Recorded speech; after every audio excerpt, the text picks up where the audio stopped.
Hey there, so we are live here at the Call to Cinema, and thank you, William, for coming in.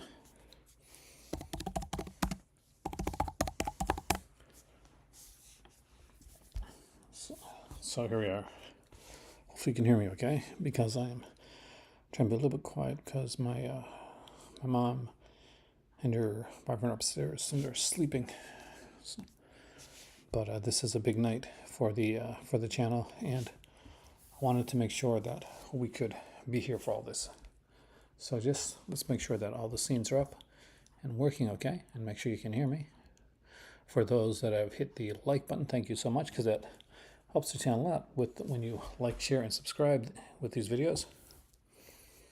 And just give me a second here, because what I'm going to do really quickly is I'm going to check something on here.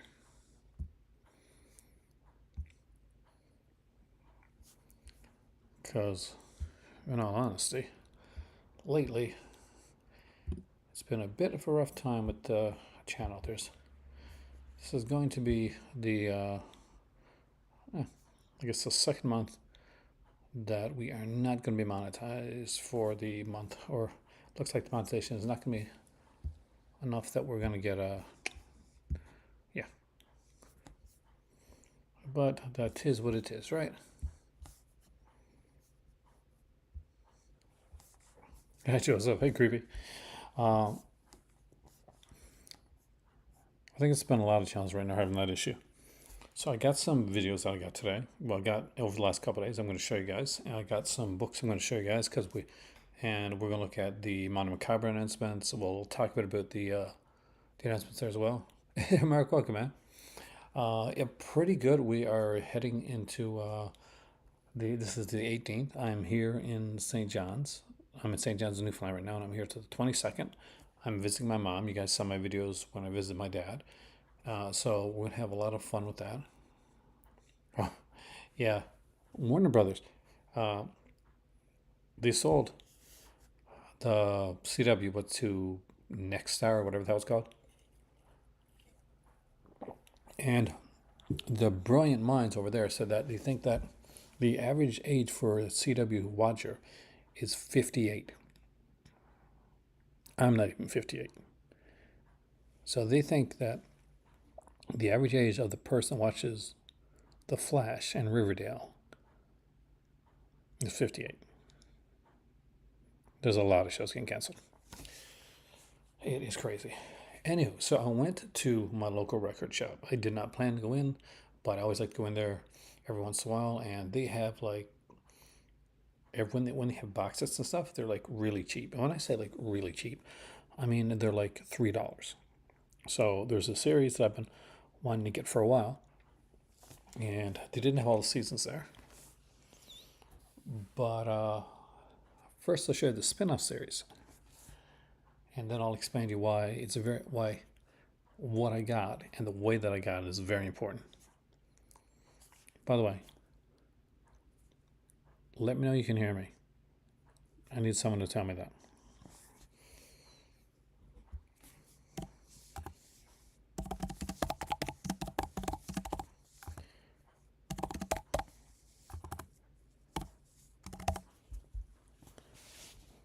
Because if you don't, it's going to be a very short video.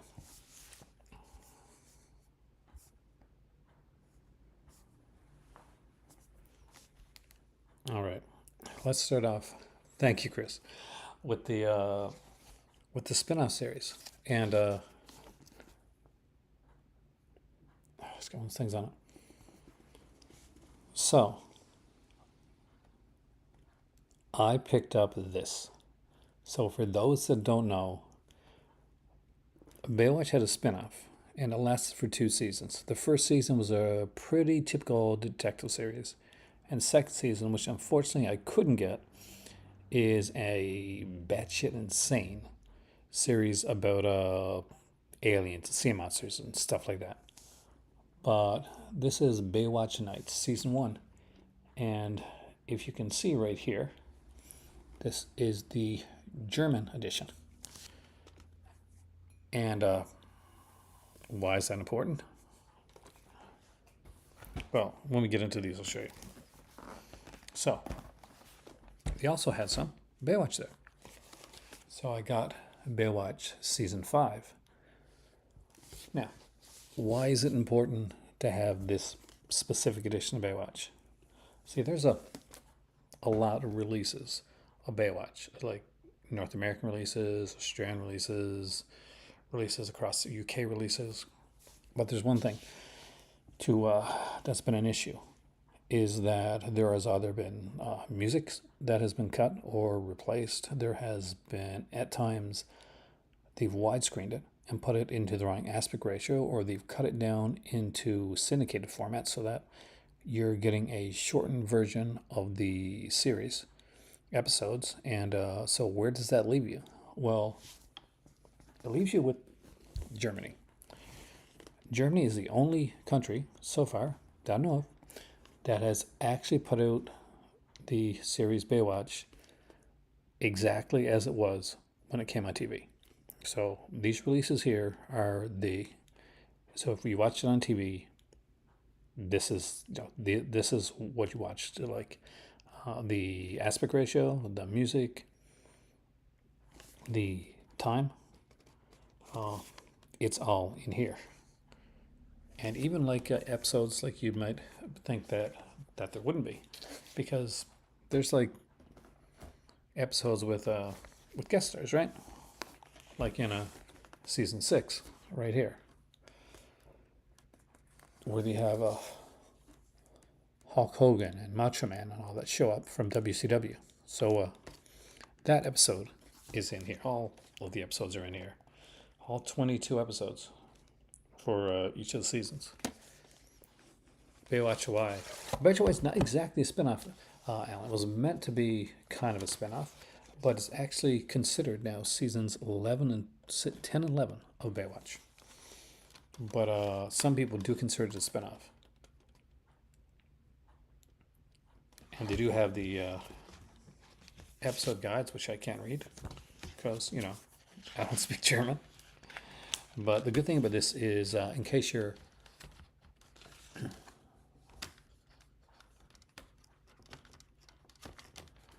that, unfortunately, America, I got to totally disagree with you there and say this right now. They are not looking for quality or quantity.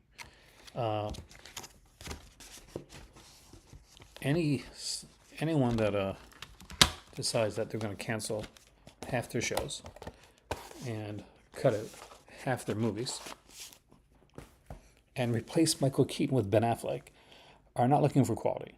They're looking for like the same thing that they're looking for before.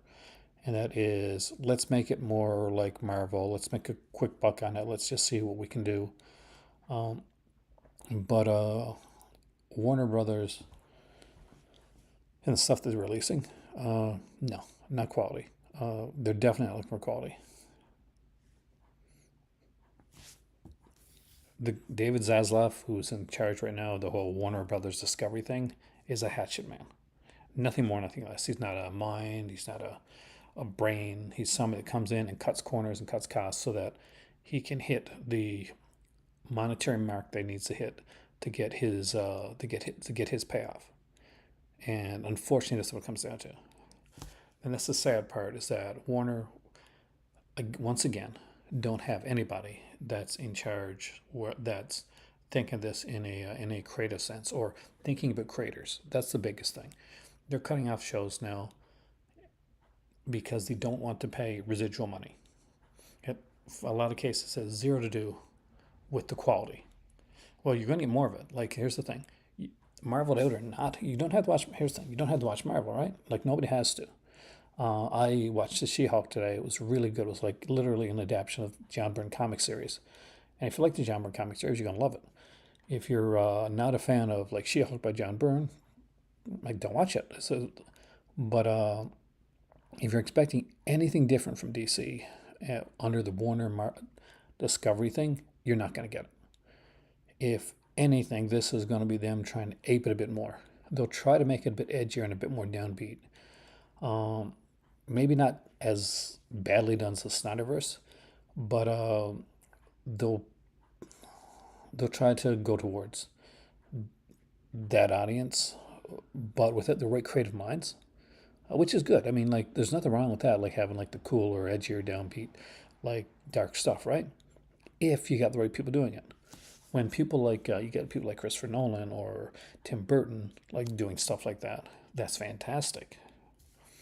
But then you get other people, and you see what happened with David Ayer's Suicide Squad. It just really sucked. So that's what happens. Anyway, so they switched over the seasons to, I got season 8 here, Carmen Electra.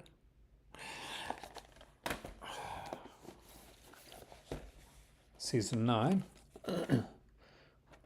Yeah, She-Hulk was incredible, I gotta say. And the fact that people expected it to be one thing, and it wasn't what some of the, some of those people were expecting it to be, it was even better. And you're gonna like this, Alan.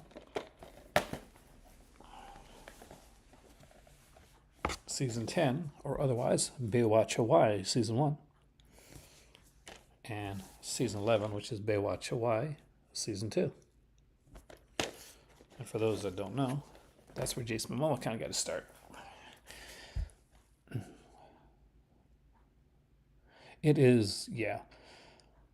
You got a guy in Zaslav that gets money based on hitting certain, like, like saving so much money. So he gets what, $250 million based on like hitting certain like points. And in order to do that, like the first thing he's going to do is he'll scrap shows and he'll take other programs and just make it, it's a bit of a mess. I'm a big, now here's, you're going to see, I'm a big DC fan. I'm going to show you some stuff in a second. So that's why I'm so upset. And I can kind of see why the guy from, did the new Superman series, that kid is leaving. I think he sees the writing on the wall. Anywho, I picked up some comic stuff too, which you'll see some of today. And then we'll look at the stuff from the from Mono Macabro and Criterion. I'm trying to think if there's any other places that had announcements.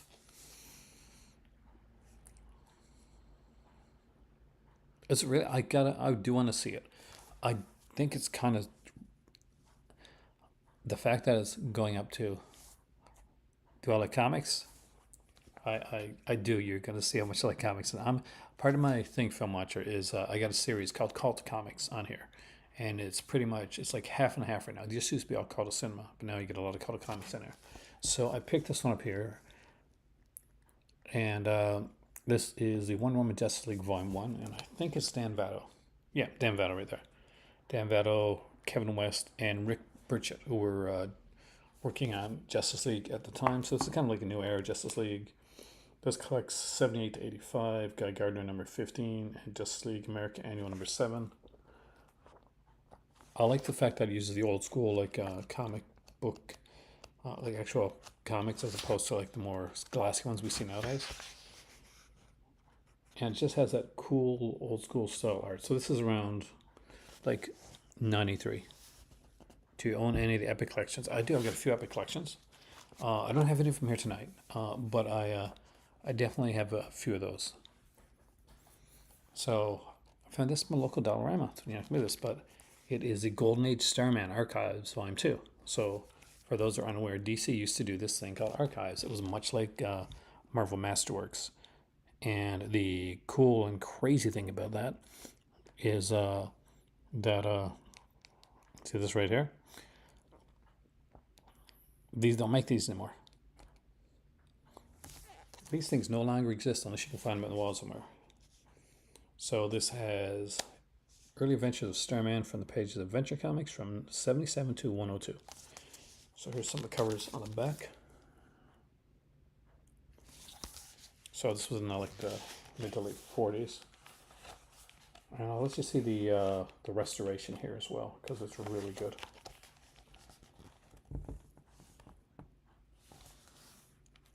I have watched Netflix's Sandman. We are huge Sandman fans, and when I get home, you will see some unboxings done directly from result of watching Netflix, the Sandman series. I grew up with the Well, I was older. So I watched Sandman. I read Sandman when it was coming out in floppies, basically, in comics. My favorite issues were the serial killer one, and I really loved Center for Wings, and yeah, they did an episode too, and of course Ramadan, which is issue number 50. And Ramadan was so good as just as a story itself that I used to read it to my kid when she was going to sleep at night. On my other ones that I did, I could only see the upvotes, and I couldn't see the downvotes. I would just show it because nowadays don't show it.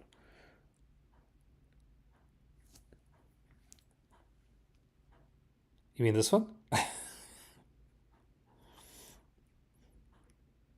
It is very, very true, the comic source. I know some people were upset that Tom Ellis didn't play Lucifer in that, but her she's a much more comic accurate Lucifer. So yeah, I had to pick this one up too, man. Especially because this edition of it had the cool News Times Death of Superman in the back, which is a harder find lately.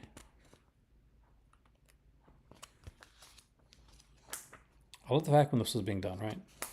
And I think, pretty sure this one also includes, although it's insane on the outside, the Justice League issue.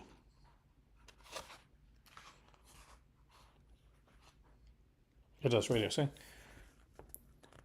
So what it doesn't say on the outside of Film Watcher is when you're looking at it, it'll tell you that it has Action Comics 18 to 20, Adventures of Superman 496 to 498, and Superman 73 to 75, Superman the Man of Steel 17 to 19, and News Times Life and Death of Superman, but they won't tell you that it got the Doomsday Justice League crossover comic here, but it's actually included.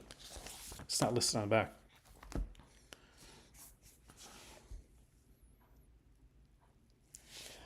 I also, yeah, so basically they don't normally show you, they just show you the likes now. They don't show you the dislikes, but on eCam here, we get to see when there's dislikes as well. So it looks like I want to thank you all for the that have hit the like button so far. I'm going to say fuck you to the one person didn't. and hit the other one. But here we have the Amazing Spider-Man, the complete Clone Saga book 3. There's 6 of these in total. And I have the Amazing Spider-Man Ben Reilly volume Funeral for a Friend's really good. Volume 2. So, but I really, really needed these. And my mom found this one up in Ottawa when she was visiting there. And this has a ton of stuff in it. So we got like Spectacular Spider-Man, the Clone Journal, Spectacular Spider-Man 222, 220, and 224, Whip of Spider-Man 123 to 124.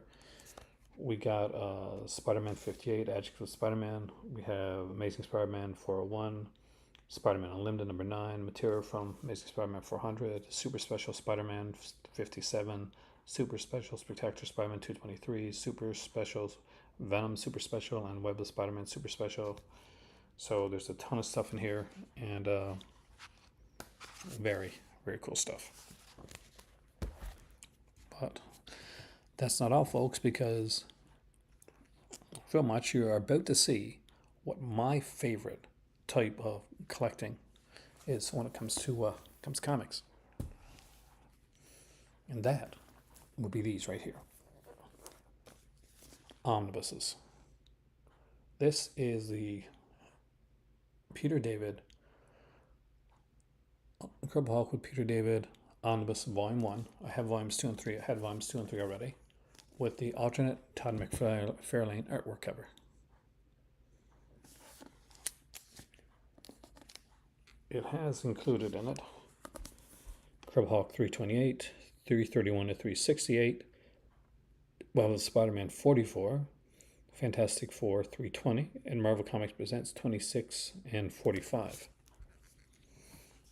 Now, what's also really cool about this is that it's as far as I know, it's the only Web of Spider-Man that's been collected in an oversized format. There has been some talk of some issues with the binding on this. So if you're been collecting it, for a while, you figure out how to work the binding. In other words, how to set it up straight, right? But I was looking at that Ghost Rider one actually the other day. But I love this cover. The other cover was interesting, but I like this one.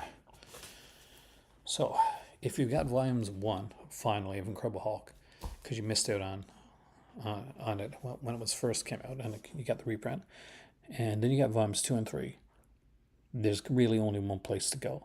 See, Peter David was the writer on the Hulk for almost 12 years. His work for like a lengthy run of his series is like that of Chris Claremont's run on the X-Men, except it has a more satisfying ending. Now, Peter David would come back onto the Hulk years later and write some really good stories like The End and a bunch of Maestro stuff. Maestro's a futuristic character. But his original run ended right here with Incredible Hulk by Peter David, Volume 4. See, for much what I did is I picked up one of those things that you put on your lap, and it makes it easy to like just open the omnibuses and read them. So what this has is a lot. It's like over 1,200 pages. So we have in here Incredible Hulk 436 to 467 and -1. We have Incredible Hulk Annual 97, Savage Hulk number 1, Cutting Edge number 1, Cable number 34, Onslaught Marvel Universe, Incredible Hulk Hercules Unleashed, and it has the 4-issue Heroes Reborn series. This is probably one of the most satisfying and saddest endings for a superhero comic book run.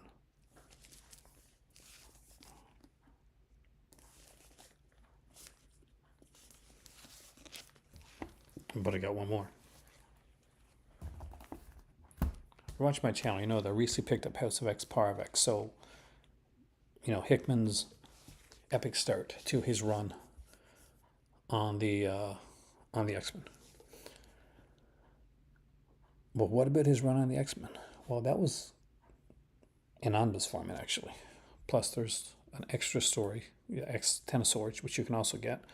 But the get is like this entire X-Men run, aside from some like crossover stuff. It's right here, and it's also picked the alternate artwork for this one as well. And this is Jonathan Hickman's X-Men. It's his entire run. It has issues 1 to 12 and 16 to 21, and Giant Size X-Men, Jean Grey and Emma Frost number 1, Nightcrawler number 1, Magneto number 1, Phantom X number 1, and Storm number 1. It's one of the best X-Men runs ever done. One of the best X-Men runs ever told. So let's take a peek in right now at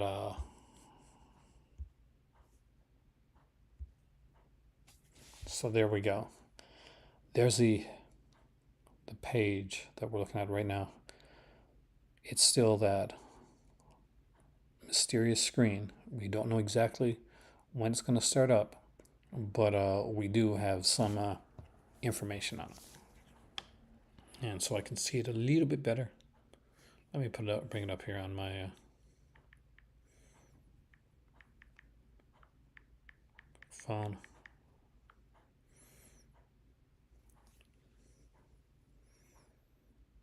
Come on. So we know that there's going to be 2 new Peakorama titles, 1 new VSA, 2 new catalog slipcovers, plus brand new posters, shirt, and other merchandise. And there will be 50% off over 200 titles whose film elements are currently being preserved in our film archive. So that is going to be pretty epic. And for that, I'm here to look at it with you guys and to see how everything goes. but it should be a lot of fun. I mean, I'm expecting some great stuff from this right here. And let me know if you like this, by the way. I just signed up or went to Mac. I've got a MacBook now, so basically StreamYard wasn't like one of the most viable option for me. So what I did was I looked around and I shopped around and I checked out different options, and I decided on this one right here, which is Ecamm Live. And one of the neat things that Ecamm Live can do that you can't do on StreamYard or anything like that is you can put these little circles. I know it's silly as it sounds, here on your page, so that you can actually get picture in picture, but rather than just being like a little square, you can choose between square and like rectangle and circle type thing. And circle just for my comic book aesthetic made circle seem like the best way to go with it.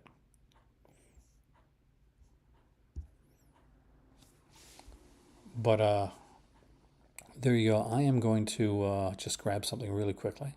So I'm going to leave you right there on that page. We're going to come back. We're going to talk about Mono Macabra's recent announcements, and we're going to go from there. I didn't plan to do this tonight, but it's kind of an exciting thing to do, and I might. Not sure if I'm dropping over, but I'm here for a bit anyway, so we'll see.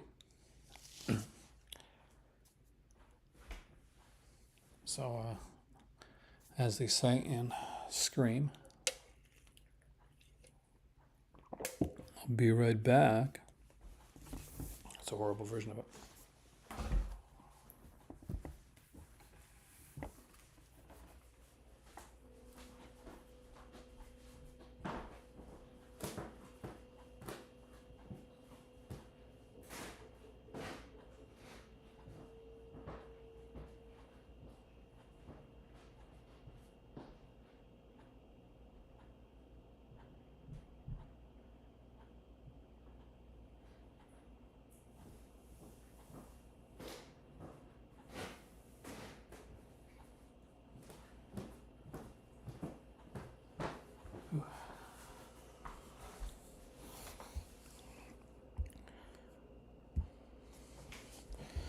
So tell me, who's excited for the new announcements?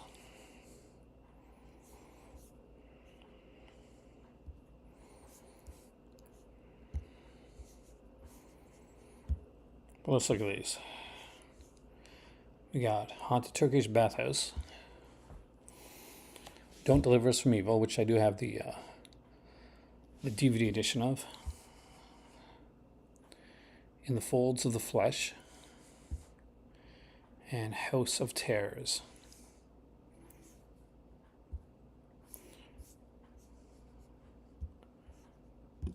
So my big question is anybody picking up any of those?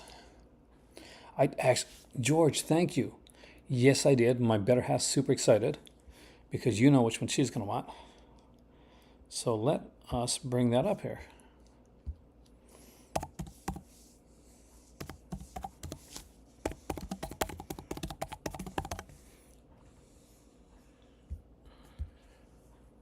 For those who don't know what George is talking about, we had some super, super cool announcements from, thank you for watching, from Indicator. And I'll tell you what, let's look at them right now. You need to see me for this one. So Indicator made some big announcements today, ones that I was super excited about. And you can see one of them right there. So let's go to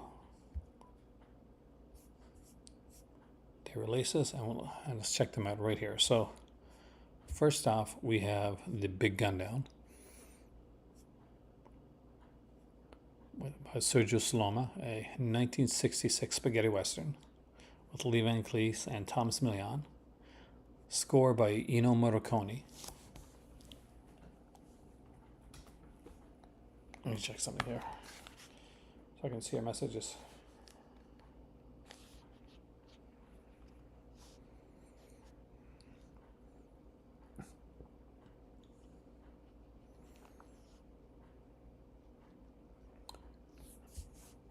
And we already know the features on it, which is actually really cool. There's actually some really, really cool features on this release.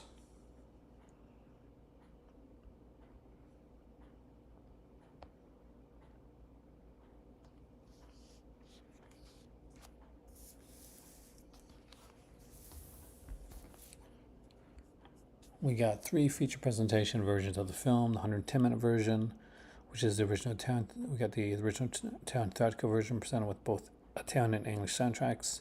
Original U.S. theatrical version, which runs at 90 minutes, and an extended U.S. cut that runs at 95 minutes with scenes added for television broadcast. We have the original mono audio commentary with writer and filmmaker Barry Forshaw and Kim Newman. Audio commentary with film historians C. Courtney Joyner and Henry Park. On the extended U.S. cut, we have a Spaghetti Western Memories documentary in which Sergio Slomi and actor Thomas Milan revisit their much-heralded westerns. Thomas Milan acting on Instinct, Stephen Thor on The Big Gun Down, Austin Fisher on The Big Gun Down. We got isolated scores, a limited edition exclusive 80-page book, so poster, UK premiere on any video home format at all.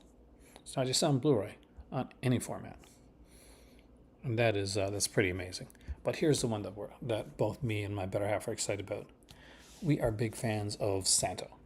So the Mexican wrestler Santo comes here and enters Santo, the First Adventures of the Silver Masked Man. We get 2 from 1961, and this is really, really cool. As we get Santo versus Evil Brain and Santo versus Infernal Man. Now, Santo was one of those guys that as a Western, as a kind of a wrestling star, lucha libre star, basically always kept his mask on, his mask was on all the time. And just look, I'm going to read you the plots of these because these are really fun. Really, really fun. In Santo versus Evil Brain, the dastardly Dr. Campos is kidnapped and brainwashing by brainwashing scientists. I was kidnapping brainwashing scientists when undercover detective Santos falls prey to Campos' scheme. Lieutenant Zambrano and El Incognito must come to his assistance to foil Campos' plan. Meanwhile, in the same year, Santos versus Infernal Men, the trio of Santo, El Incognito, and Zambrino team up once again to fight a band of smugglers. Shot in Cuba before Fidel Castro entered Havana, these two films represent the cell-led birth of a true screen legend and spawned a further 50 Santo films. They're not even joking. It's pretty amazing, actually. Those are cool, George. 100%. You've got to have Santo in your collection, man.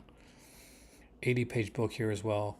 Feature-wise on here, we don't get a commentary, but we do get a Perdita, a feature-length documentary exploring her family's massive contribution to Mexican cinema, including initiating the Santo series, archival interview with actor Joaquin Cordero, Santo versus Evil Brain restoration comparison. We got a Santo versus Infernal Men restoration comparison, Perdita image gallery, new and improved optional English subtitle translations, limited edition 80-page book, limited edition exclusive poster, world premiere on Blu-ray, limited to 6,000 copies. Linked here right now. This is 110% going to be something that my better half picks up. It's like when they announced the Shawscope set. I didn't have to say, okay, I'm going to get the Shawscope set. I knew she was going to want to get that set. Hey, Amy, are you excited about the Santo thing, man? I don't really like the Asian stuff, but what about this here Mexican stuff? We are huge, huge fans of this here on the channel. I don't think Neil Breen would have been very old when Santo movies would be made.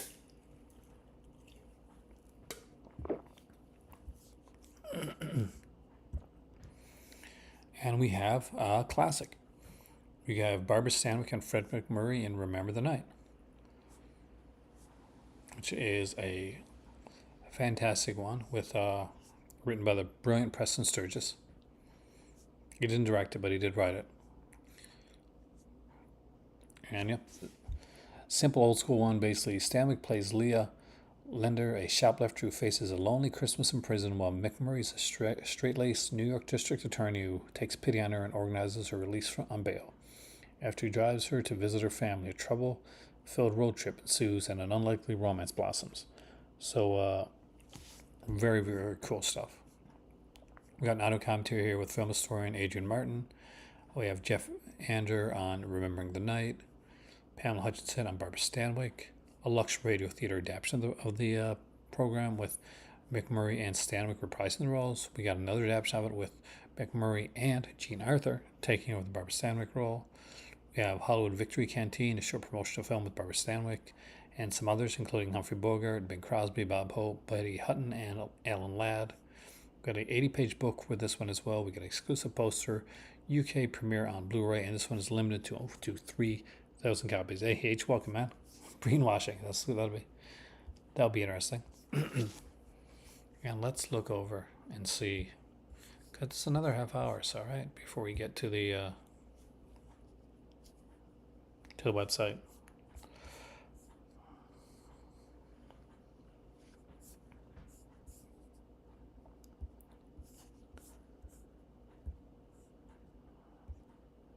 It's definitely going to be a crazy night of it.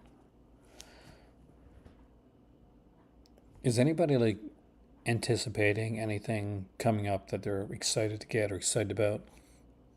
Because this is some crazy stuff. We don't get a lot of Peakoramas, so come out more recently. So that, we've got the Peakorama stuff here. A VSA. I would like to say I'm excited about the VSA. I'm a little bit concerned it's going to be another just Billy Blanks or Jalal like action film. And if that's the case, it's fun and interesting, like to buy when it's on sale, but it's never something that I'd buy like out and out. Like it'd be a pretty significant like one at this point. I'm glad that they got Writing Wrongs out there with the Cynthia Rothrock. I actually did dig that film, so it'll be interesting to see. I think this is going to be a different type of sale, and the fact that there's 200 titles for restoration makes me think, okay, there's going to be some different titles kind of like put across the board. It's going to depend on what they're looking to, what's films that they're looking to, like pretty much like keep, like I guess historically keep, like restore, and that are going to be in their archives. I guess the Vinegar Syndrome archives is what it comes down to. So it's probably 200 films with restoration, archival restoration. You're probably looking at something where Vinegar Syndrome has the rights to those films, that probably in perpetuity, as opposed to something. I did hear about. I heard about Birds too, and I think didn't Severin mention Birdemic? We'll look at Severin titles in a minute, by the way, guys. I think it's going to be 200 titles that mostly that they have the rights to in perpetuity, because that makes sense, because that means like that would make sense for the restoration. Yeah, 50% off. So it's going to be. I'm hoping they'll have like a sales section, so we won't have to look like across the board to just to figure out what it is. Let's do that. Let's try and find the Severin one here for you, because Severin had their announcements as well recently, and some interesting stuff. A new bundle or two.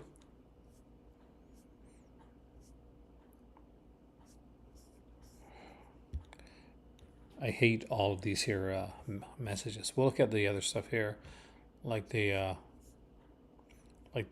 merch later, and there is of course the Severin DVD sale that is still going on. But we'll start off with my grandpa is a vampire, and pretty sure it's Al Lewis in this one, right? Yeah, that's Al Lewis. So we got the late Al Lewis from the Munsters in this one right here, doing his Al Lewis best. Now, just remember going in this one, this is definitely more of a kids film as opposed to like something like super adult or anything like that. So when you go into it, just going with the kind of the right expectations when it comes to the type of film that it is. Often people go in looking at these films here, and they're like, why is this, how come this isn't more adult? How come there's no more blood? Or how come this is more? because it wasn't meant to be that type of film. It's not that type of film it is.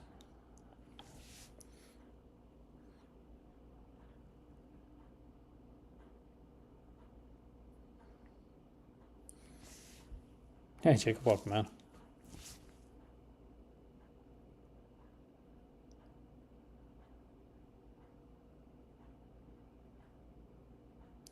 Jacob, your accent got hidden with the spam message there, so I do apologize. Thanks, AME, for checking that out for me. So we got another commentary with director David Blythe and screenwriter Michael Heath on here. Grandpa Murder's Grandpa, so it's going to be Daniel Roebuck, right? Yeah, so yes, interview with Daniel Roebuck, who's playing Grandpa Munster in the new Munsters film. And he's doing an amazing job. Got My Husband's a Vampire, interview with Karen Lewis. And Moonrise, original 5-episode radio play is here as well. And we got the booklet, Moonrise. So very, very cool stuff. But that's not all. Here's one that I'm going to say I did not see coming, since I had no idea what it was. So it is Tales to Keep You Awake. And it looks really cool. From the guy that made Who Can Kill a Child and The House That Screamed. We have a TV series, an anthology series that lasted for 2 years from 1966 to 1968. And yeah, it's some pretty cool stuff. We get like Serador wrote, directed, and introduced every episode. So imagine that, like for 2 years, you wrote, directed, and produced every single episode of it. Adapting stories by Ray Bradbury, Edgar Allan Poe, Robert Bloch, and his own material under the pseudonym of Louis Penafel. Shocking Franco-era audiences with black humor, macabre themes, and sharp social commentary while inspiring generations of Spain's greatest genre filmmakers. It was a 2021 reboot. The definitive 2-disc collection includes Serador's complete classic series, a 1974 special, and 1982 miniseries, and more that celebrates the lifetime achievement Goya Award-winning Nerdist calls one of the great European Euro horror directors of all time. So we get the Tales from the Spanish Twilight Zone. We get select episode introductions on here as well. Press conference. So really, really cool stuff.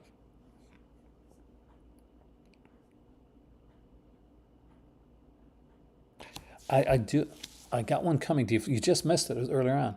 I picked up volume 1 of the Peter David's Incredible Hulk, and I picked up volume 4. So I got all 4 volumes of the original, almost 12-year run. And I picked up Jonathan Hickman's X-Men as well. I think I have one more coming, which you'll get to see once I go back to Nova Scotia. Severin is eventually, going to stop selling DVDs. So they're going to be slowly kind of phasing them out and just doing doing Blu-rays. So I do like this here, Tales to Keep You Awake. It's just very coolly done. Look at that. The dummy thing is so creepy. So it looks like we got some in black and white and some in color. Or that, or it's just some black and white pictures. But either way, it kind of blows my mind, and I never expected it.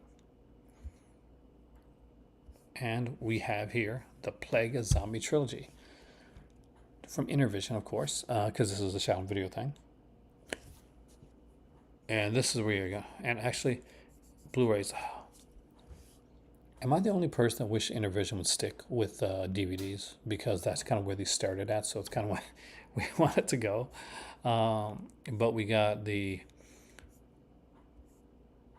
especially since these are movies that were done on VHS initially. Like they were shot on video, like shot VHS films. They don't really need a Blu-ray version of them.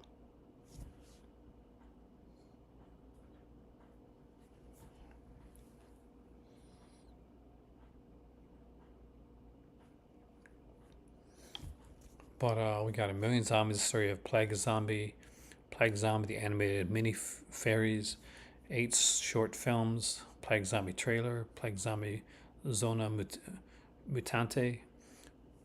Anyway, so I have no idea what this is, but okay, and I'm almost nervous to hit on any of the other pictures. Yeah, make sure if you're going to pick up the John Hickman X-Men Omnibus, Flex, just make sure you pick up the House of X, Powers of X first, because you really do need to read that before you read John Hickman's Omnibus. Like, you can probably, you'll still understand it, but you'll have a better grasp of the concept, because he really, he goes deep with it. And but he doesn't make, doesn't lose any type of interest. It's like he goes deep with it in a good way. And we are getting a Blu-ray edition on its own here for the Al Adamson one that was in the Al Adamson set that's now to print. The Dracula vs. Frankenstein 2-disc Blu-ray with slipcover. It includes Brain of Blood, of course, which is on the Al Adamson box set. I don't think there's anything here that's not on the Adamson box set, as far as I can tell. I know there's a CD soundtrack here, but I think that was in the box set as well. But for people that missed out on the initial set, I would say this is a great way to get it, and I do love this here slipcover, so that's actually pretty cool. So yeah, D-Flex, I did manage to get the alternate artwork for that one. So the artwork, because there's original artwork has the X-Men on it, but I got the one that has, which is the cover for Giant Size, Jean Grey, and Emma Frost, because two of my favorite X-Men characters, actually. And we have a 4K upgrade here. And that is, of course, the Changeling, one of the great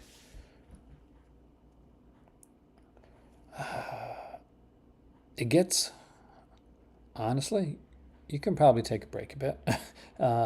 Hickman did such a good job with the X-Men that, like, I'm not saying it's bad after he leaves. It's not bad, but it's just when you hit that quality and you hit that threshold, it's hard afterwards. So can you imagine, like, anybody coming on like the Hulk after Peter David left, or anybody doing like I guess maybe like X-Men right after Claremont went off it. It's a thankless task.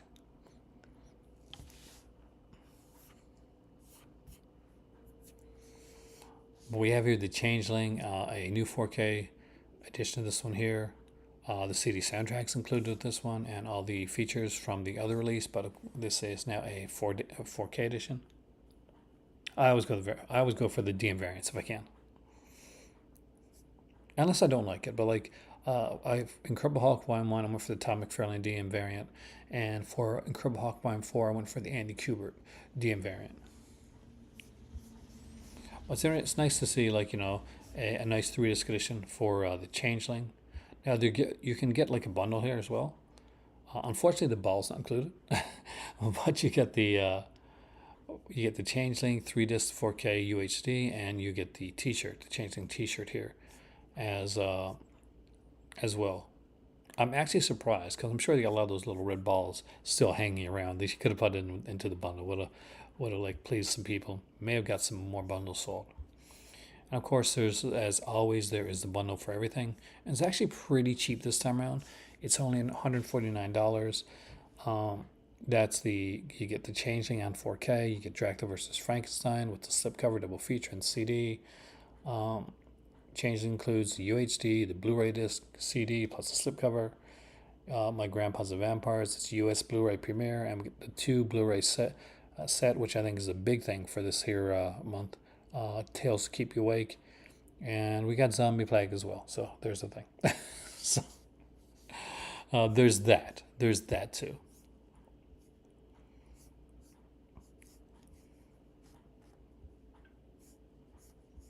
And for that price, it's not bad. I know they probably could have thrown the T-shirt in there as well, but I guess they probably would have had up the price at that point. And $149 is kind of a sweet spot right now, especially this time of year. We're finding that whether you're, no matter what your job, if you're working any type of like sales or anything like that, or you work in like on YouTube or anything, you find that this time of year is really hard when it comes to like donations don't happen, super chats don't happen this time of year, and trust me, I know, because of mine having non-existent. That's not a bad, it happens. It's a type of year type thing. So that's not a hint. But we're getting close. I didn't think it was gonna be up this late, but I guess I'm gonna stay up till for another 17 minutes that it comes on. I had been going on to I was gonna go on another stream, but unfortunately, it doesn't look like my computer actually is letting me go on there. I'd have to download Chrome to do it, and that ain't happening on this computer. I'm not downloading Chrome because Chrome eats RAM, like Pac-Man eats pelts, and nobody needs that.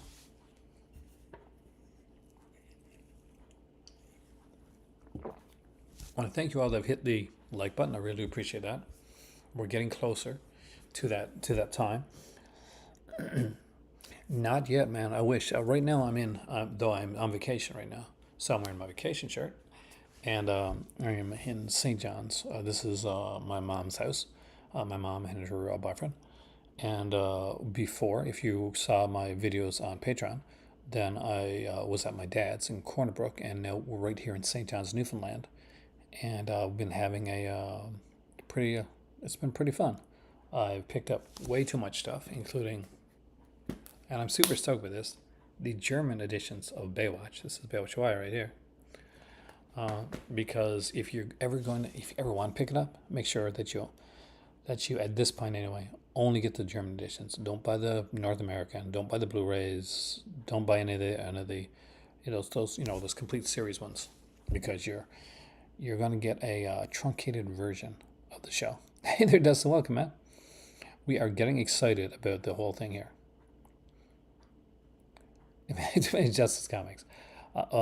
You have no idea from what how many Star Trek I've got upstairs. There's 6 to be exact. There's 6 Star Trek upstairs from the Eagle Mouse collection. Dude, the Hoffman is what was crazy, and because I know you missed it because you weren't here, Amy, is this. I found this. This blows my mind because I had no idea that Baywatch Nights was put on DVD. If I was a betting man, I would have bet that that it wasn't actually. But first of 2 seasons. So it's got. I think the theme song changes right in season 2, because Lou Rawls, who does the theme song for season 1, he's a singer. He's not in season 2, so more than likely, I think he probably took his theme song with him.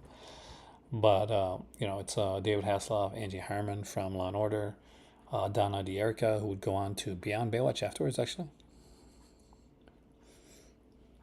and Gregory Allen Williams. But yeah, extremely cool stuff. Just to let you guys know, I got a whole bunch. So what I got was 5, 6, 8, 9, 10, 11. And Baywatch Nights. Is New 52 worth reading? Some parts of it. Definitely. Justice League Dark stands out. The actual Flashpoint series that precedes New 52 is really worth reading. I am on the, some people aren't, but I'm on the line of saying that JLA is actually really good. Superman, bit hit miss. Scott Snyder's Batman, though, incredible stuff. Definitely read that. That's a defining Batman run, and it's during the New 52 era. Same with Green Lantern, because basically when they went into the New 52, like a lot of comics changed, became number one. Superman literally became a new character, but Batman and Green Lantern pretty much remained almost unchanged, untouched, to the point where the timing didn't make any sense really for Batman to be like, okay, look, Batman's been going on the go for 5 years, yet he's had 3 Robins, and a couple of them are grown up, and so it just. But the storylines were really good. Death of the Family is a really, really good storyline. Corvallis is great. You get a lot of really good stuff with the New 52. And now pass over things like Red Hood and the Outlaws and stuff like that. I'm going to wait on the Extreme X-Men right now. That's Chris Claremont's later run on the X title. So we'll eventually get around to. I'll eventually get around to picking it up. But where I'm moving my stuff at least over to Morocco in a while, I'm pretty much, even though it doesn't look like it, I'm paring down on a lot of stuff that I can pick up. So I had around 25 or 26 omnibuses like ordered within the next year, and I've got that like put down to about like 7 now. And one of those is coming in 2023, which is of course Spider-Man 2099 by Peter David, because everyone needs that. I'm gonna pick up Star Trek on 4K. Down the road, the thing is, for me, George, I've got Star Trek on Blu-ray and DVD, so I'm trying to like limit what I pick up on sometimes.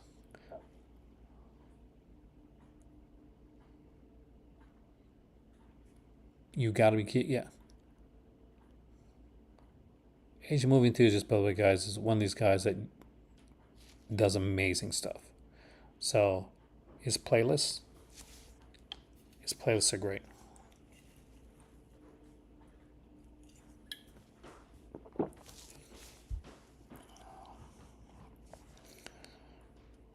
But right now, we are.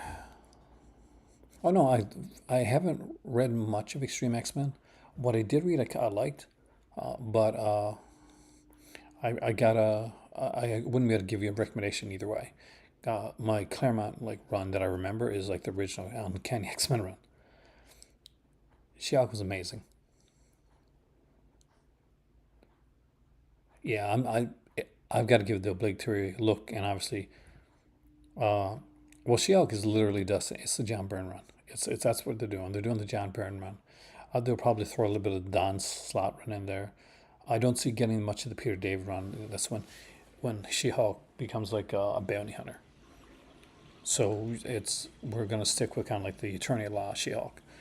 So with John Byrne's run, you're gonna see like a lot of fourth wall breaking. People say, well, Deadpool did that. She did it years before Deadpool, and you'll see like a lot of different characters coming into the show. So Titania was in episode 1, but we'll see, of course, Blansky and other people come in to the episodes as well.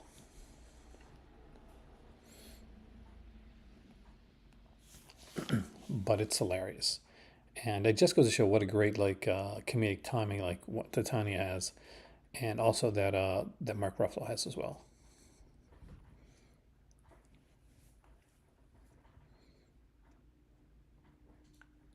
Come here and shivers.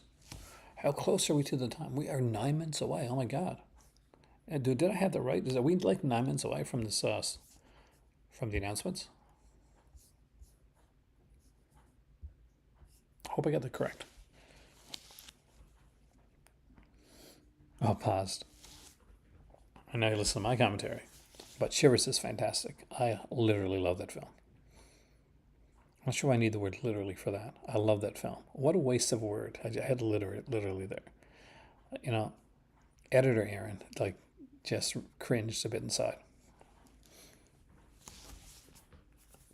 But, so, does everybody like the circle as opposed to like the little square on the side? I know it's a little silly, like just like an aesthetic thing, but not gonna lie, I kind of dig it.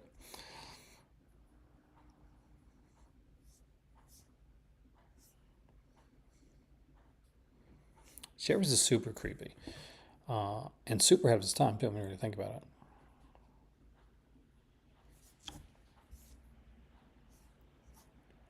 we are so close. We are so close to being there. Marvel Epic Collection books. Oh, not a lot actually, because I didn't collect a lot of the Marvel Epics. I got the Venom one. Remember the first Venom one that they came out with? So I got that one, and I think I only got one other one, which is Iron Fist. And for a while, that Iron Fist one's out of print, so I grabbed that one. Got my mom grabbed them for me as quickly as possible. But I don't think I got any. Yes, I got one other. I got Conan, the Belial epic. So I got 3 epics altogether. I got a Iron Fist. I got Conan, and I got Venom. And I will like concede that definitely the epics are really like circle out better. Thanks, man. Uh, the epics are very easy to hold on to and to handle, like the complete collections. But I do enjoy it either way. I've got what am I getting from itself? Probably nothing actually. But I'm here for you guys. That's so I'm living vicariously through all of you.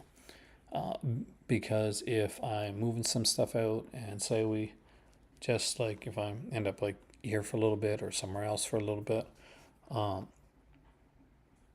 I'm not quite sure that mail is going to get to me when I'm in Newfoundland, or if we have to change houses or go to like a smaller place because our furniture and stuff in the big place is going to be moved, then it's going to be going to a different place, and I don't want to go have to deal with like hitting this, is it going to reach me? So that's one of the reasons why I actually got to talk to the companies that I do work with, like Mill Creek and stuff like that, and just let them know that I'm not going to be in the that area. So my last Mill Creek stuff, definitely Jelly by Grant Morrison, definite recommendation. JSA too, by the way, Just Society ones are really good. Jelly by Grant Morrison can be, if you can get that at a good price. Volume 2 right now is pretty pricey. At least where I'm at, it's around $195 at the one that's coming out. But Volume 1 is really good, but it ends on a cliffhanger that really, really makes you want to get Volume 2 right away. One thing you're going to notice, Deflex, about the difference between Marvel and DC Omnis is that the Marvel Omnis, unfortunately, used to be the highest quality, and DC were kind of shoddier. But in the last 2 years, that's flipped. Marvel ones are now kind of like there's some binding issues, and they've had some flat spines, and there's been some problems with like paper that has been really thin from like the iMac printer in Turkey. And DC has been just the opposite. Every omnibus that they come out with right now has been of the utmost highest quality paper wise, and you'll notice that when you get the Marvel omnibus and a DC omnibus of the same size, that the DC one will be thicker because it is a better quality and more well done. We'll still be doing more Ultraman until all the Ultraman until I guess till they're up to date, and again that right then it's getting to the point of like choosing where to go. So that's one thing I'm gonna miss, because I've been like reviewing like Mill Creek stuff for the last over the last 2 years now, and I've been through the entire Ultraman like series. So I'm getting them come. So I'm just gonna have to pick them up like when I'm in town. Finish them release, yes, man. Anytime they want to release the Cynthia Rothrock from China, that makes me excited. That's something I'm excited about. Yeah, the Iron Fist book was out of print, and as soon as I bought it, they announced the reprint. Like the third page, sometimes it's good. I mean, like some people like complain, deflect, because basically, you'll notice that sometimes the page will be a little bit more see-through. It doesn't bother me, but for some people, it's been a bit of an issue. But I do like the bigger books, though. I do kind of like that. Though I picked up Doctor Strange by Jason Aaron and Bakula, and Chris Bakula, but I thought, oh, I'm not going to like this because it's a smaller book, and I really loved it.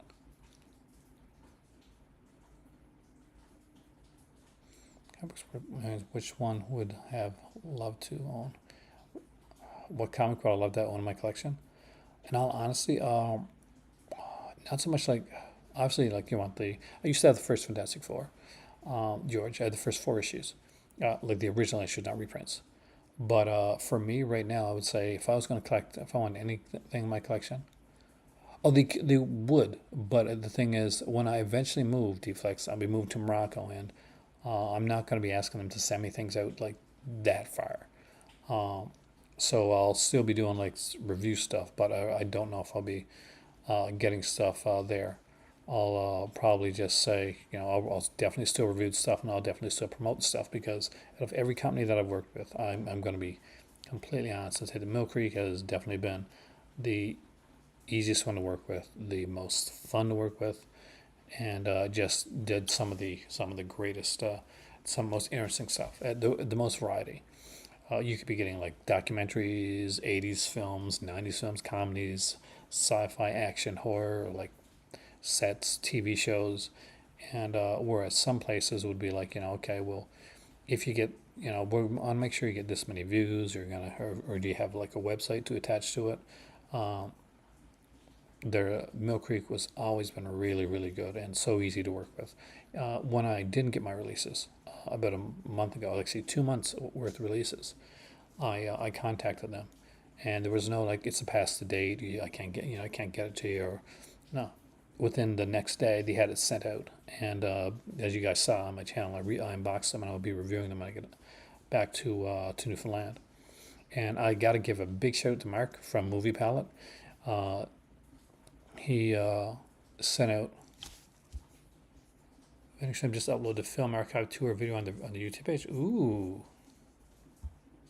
Unfortunately, I can't watch that because of the sad fact that anytime I watch one of the videos, I get copyright stricken.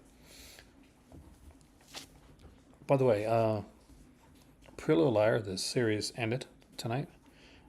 Season ended.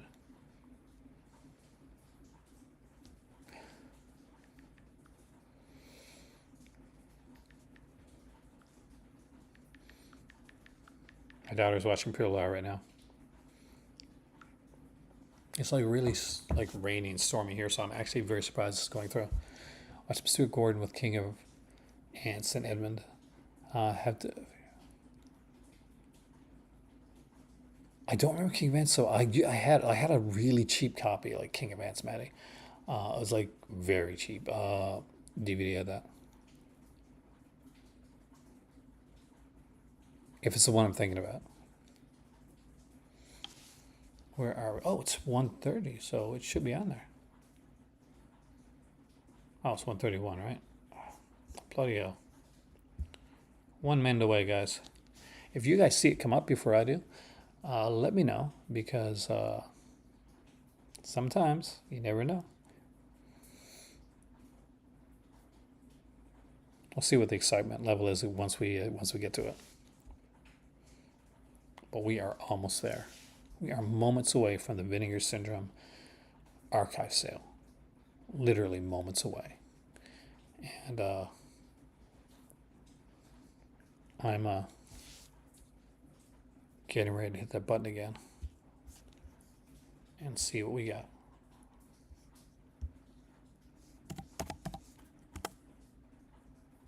Should we not have something on screen right now? Did I time this wrong? So somebody let me know. Is this not supposed to be, it's not 12:01, which is 1:31 my time. So should we not be seeing the sale on the screen right now? Let's try it again. Here we go. So let's move this out of the way. And we have the VSA on Masking the Idol. Let's check this one out.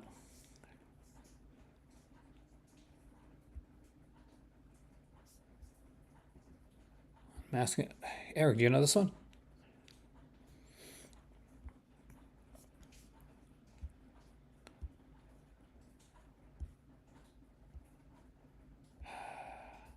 I'm not going to lie, this is not looking promising.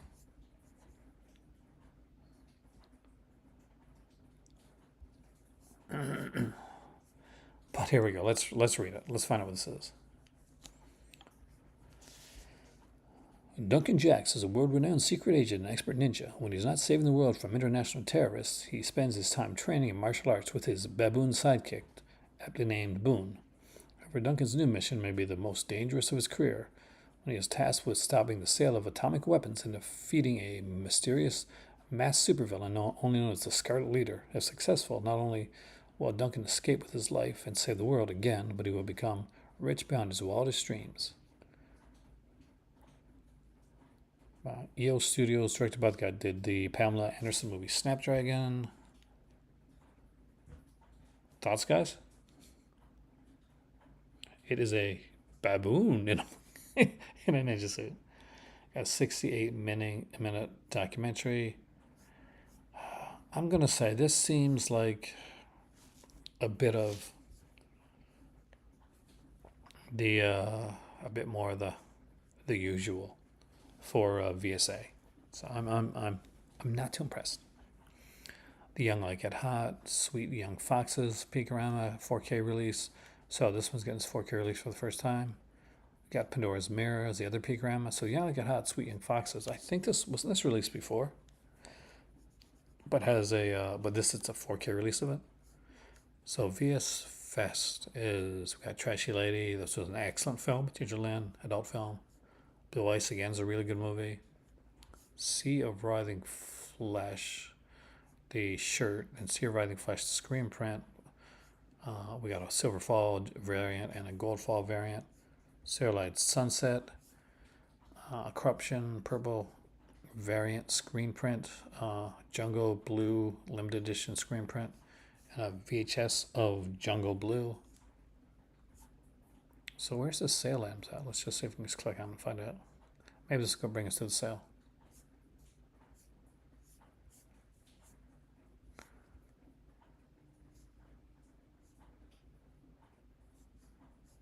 Come on.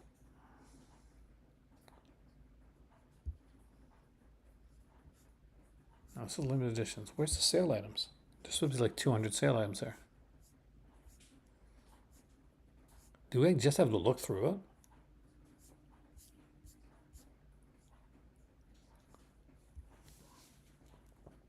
Look for the red VS Fest tag. Okay, so you mean I have to look through all of this just to see which ones have the red tag on them? So we got Flesh Eater on sale. A good price on Flesh Eater. For it's a 4K disc. Another Peakorama Stiff Competition is on sale. Dracto Sucks. Definitely recommend that one. That's actually a good one. Corruption is on sale. The Scary of 61st is on sale. And with My Husband, Sweet Pumpkin is on sale.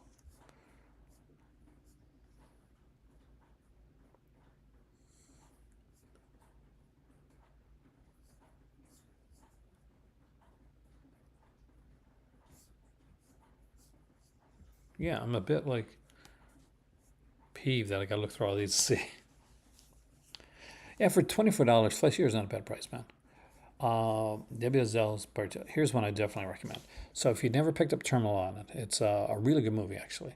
Roger E. Mosley just recently passed away. He was a Magnum PI, did a lot of stuff, but Terminal on is a great release, great 4K release, and definitely definitely one that I recommend. Yeah, I'm gonna get the DVDs though, like you did. So I'm just gonna go through. Annie Lee's Meat Pies. Some people like this one. The Lamp is actually on the bad one. The Outing. So I'll give a recommendation on that one. Ken Drax is great. I love it's Paul Nashi. So yes, Homegrown Horrors Volume 1. Anybody want to buy me that one? $39. Would it get to me in time? But yeah, this is pretty cool. We got Death Promise here on sale. Summer Camp Girls. Fury Sexuelle is on sale. Sex World, one of the great adult films of all time. Taxi Girls Heavenly Desire, High School Fantasies, yeah. Frat House is on sale. The Indecent Exposure, The Naughty Victorians, I Like to Watch. A lot of Peakorama stuff. Which I'm guessing makes sense, you know, in perpetuity, right? That's probably what they have here. Maybe that's not the way they're going with it. Got a couple double features here on sale. But these should be fairly cheap anyway through the DVDs editions I'm thinking of. Hollywood Horror House is down for $16.49. That's actually a pretty good price for that. Public Affairs is here. 1001 Erotic Nights. It has 2 movies. That's a double feature. It's not bad. Tammy the T-Rex. If you've never picked that one up, and now's the time. If you've never picked up Spookies, and now's the time. Hard Soap and Disco Lady is here. Pledge Night. I still haven't picked that one up. Eventually I'll get that one down the road. 9 Lives is here, the Abel Freire adult film. I will definitely recommend.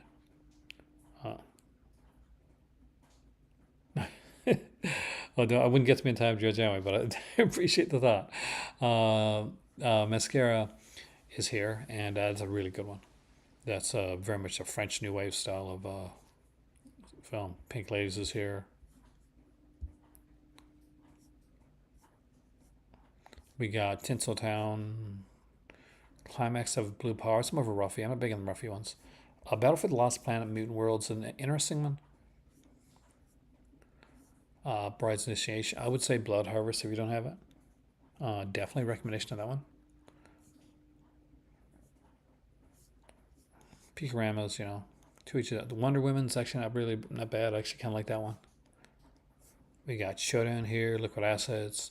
Liquid Assets is more like not story based. It's more of like kind of like just the adult stuff, which is okay for what it is.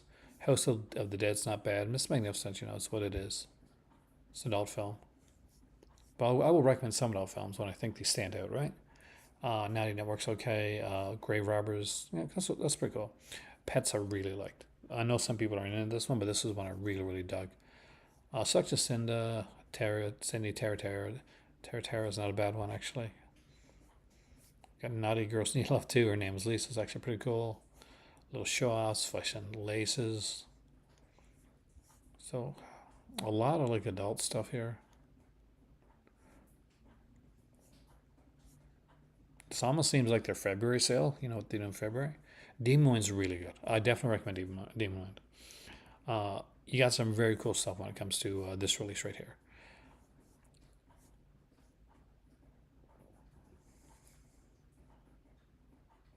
We're trying to play. Is it really? That's not a bad one. It's not marked with V-Fest. Maybe there's a couple you missed out on. I apologize if I missed some there, by the way. Matinee Idol, it's okay.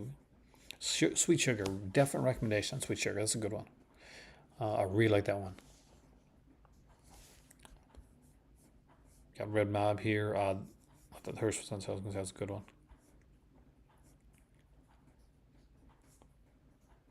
A lot of adults. If you like the adults, of Babyface, that's actually a really good one. Place Beyond Shame's got Sika. Sika's really good. So, The Undertaker, another great release. It's of course Joe Spinell, who a lot of you guys are gonna know from the movie Maniac, and of course he was like Rocky's boss in the movie Rocky, and he's been in a ton of films. The Pono release here, Storefront Theaters, is on sale. Sex in the Comics is actually pretty cool because not only is it like a very strange adult film that is really weird, but there's two like actual extra films on there that are literally like animated like adult films, like adult shorts and stuff like that. Very interesting, very cool, kind of like even from like an historian type of way. There's the other Storefront edition right here. I knew that was coming on sale. If it was available, we got a bunch of the Peakorama stuff. We got Crypt of the Living Dead, House of the Living Dead.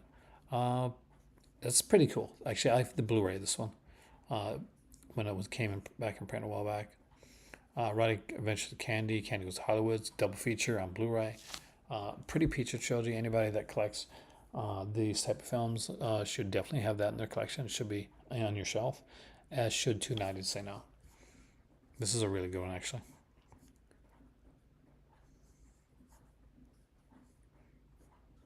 This video is never getting monetized. The Mothers. This is not an adult film. This is Cirio Santiago. And Cirio Santiago has done like a ton of really good stuff, like really good, like kind of the Filipino action releases, and he does a really good job. I mean, The Mothers is like no exception. It is like fantastically, amazingly good. It's one that I definitely recommend. Dixie Ray Hollywood Stars adult film. There's an like a kind of a softer version of the film on here. This is actually a very good movie. Tales Canterbury is a really good one, actually. So recommendation on that one when it comes to the adult stuff. Draxus sucks. Get the 4K, but if you can't get 4K, I might just try it out. This is a really good one. So there's like two different versions of the film. No, three different versions of the film on there. Of course, there's the Pretty Peaches DVD edition if you want to get the DVD stuff. So Alan, if you want to get that. There's a few Prisoner of Paradise, actually a very good film. A lot of the others have Runaway Nightmare is a bit insane, but if you're into it, then definitely. It's by the guy who did Pets, but Pets is a much better film. But yeah, there's that there. There's a whole ton of these here. Pickorama releases, adult releases. Jekyll and Hyde portfolio, Clockwork Blue. I thought those are a print. I guess it's not. Maybe it's the Blu-ray that's a print for that one.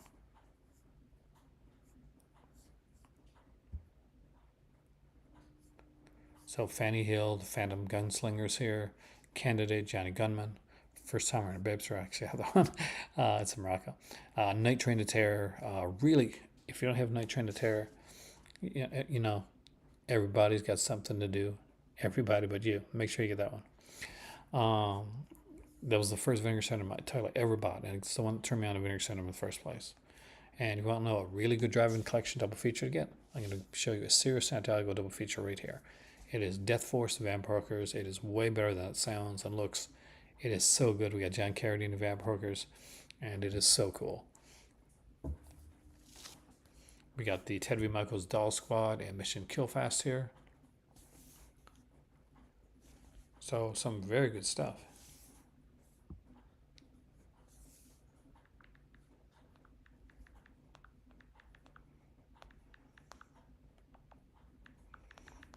All right.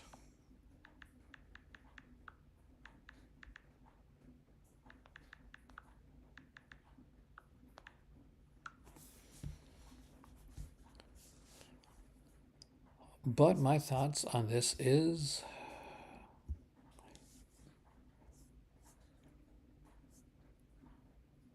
it's okay.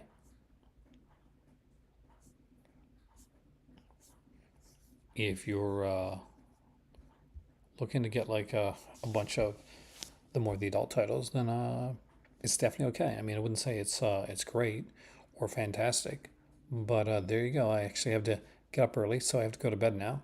But I want to thank you for joining me here in the Cult Cinema. Have a wonderful evening. Let me know if you pick up any of this stuff here.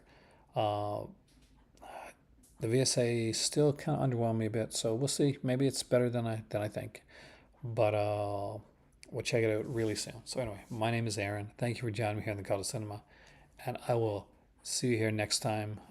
And I might be having my mom actually. If you're a Patreon member, you're going to see my mom on really soon, because we're going to be looking at and talking about what scared her. See you soon.